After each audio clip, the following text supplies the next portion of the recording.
धन गुरु नानक सारा जग तारियो। बाबा नानक गुरुदेव जी जो जन्म कार्तिक जे महीने में सतनारायण जे ॾींहुं थियो हो। तालवंडी शहर में 1469 में, जेको हाणे नानकाना साहिब जे नाले सां ॼाणियो वेंदो आहे पाकिस्तान में। हुननि जे पिता जो नालो हुयो मेहता कालू जी ऐं हुननि जी माता जो नालो हुयो तृप्ता जी।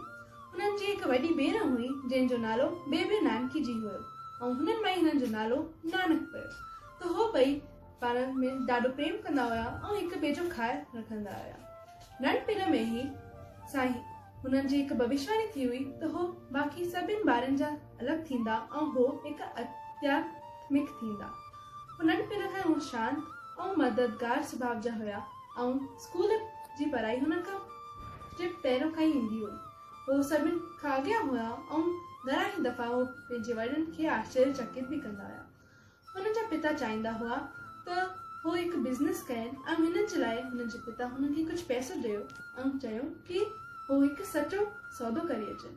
त हो जॾहिं मंदिर खां गुज़रिया त हुननि घणा ई ग़रीब ऐं बुखिया ॾिठा। त गुरु नानक जी लाइ सचो सौदो हुननि खे खाधो खिलाइण में ई हुयो। त घर अची हुननि हे पंहिंजे पिता खे चयो ऐं तॾहिं खां लंगर जी प्रथा शुरू हुई। न सिर्फ़ु इंडिया में बल्कि सॼे वर्ल्ड जे जेतिरा बि गुरुद्वारा आहिनि हुननि में ये लंगर जी प्रथा थींदी आहे। त हो सभिनि खे मानवता ऐं हिकु थी रहण जी संदेश ॾींदा हुया ऐं चवंदा हुया कि सभिनि जा मालिक हिकु ई आहिनि। हुननि जा 2 शिष्य हुया जेके हर वक़्तु हुननि सां साण हूंदा हुया, हुननि सां गॾु हूंदा हुया। जंहिंजो नालो हुयो बालो ऐं मर्दानो। हुननि पंहिंजा पेछारीअ जा ॾींहं करतारपुर में गुज़ारिया। हुननि जे जनम ॾींहं ते हर साल सॼे गुरुद्वारे में, इंडिया में या वर्ल्ड वाइड हिन जो जनम ॾाढो धूमधाम सां मल्हायो वेंदो आहे।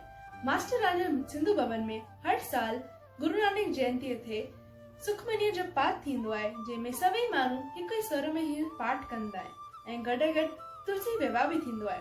त तव्हां सभिनी खे मास्टर आनंद सिंधु भवन पारां गुरु नानक जयंतीअ जूं बेशुमार वाधायूं।